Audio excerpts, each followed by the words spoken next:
এ ভাই, রে ভাই, তবে কথাবার্তা কিরম করেন? হ্যাঁ রে ভাই, রাগ হইয়েন না। আমি বিয়ের বাজার নিবো আপনার দোকানে, প্রায় 70-80 হাজার টাকার বাজার লাগবে। আপনার দোকানে কি মরিচের গুঁড়ো আছে? হ্যাঁ, আমি এত উঠের বাজার নেবেন ভাই, আগ কইবেন না।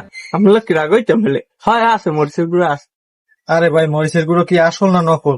জাল হইবে তো। আরে ভাই, আপনি যে কার দোকানে আইছেন আপনি হেয়েছেন না।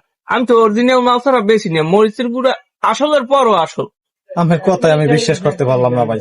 আমার মরিচের গুঁড়োটারে আপনি একটু পরীক্ষা করে দেখাইতে আমারে। তোরও ভাই, আপনি খালি কন কিরম পরীক্ষা করে দেখাম এটা আসল না নকল, সেটা আমি বুঝবো। আমি এখনো দোকানদার এখানে স্ট্রিট। তো একটা কাম হারেন ভাই, তো মরিচের গুঁড়োটা একটু চোখে লাগাই দেখান আমারে। যদি পোড়া হেলে বুঝবো আসল, নাইলে তো বুঝবো না। কি মরিচের গুঁড়ো সোহে দিয়ে পরীক্ষা করে দেখান লাগবে? এ ভাই, আপনি কি বাজার নিতে আইছেন না মোরে মারতে আইছেন? তো আমি সই দিয়ে পরীক্ষা করাই দেখাইবেন না, তাই আমি কি বুঝবো কেমন ভালো না খারাপ?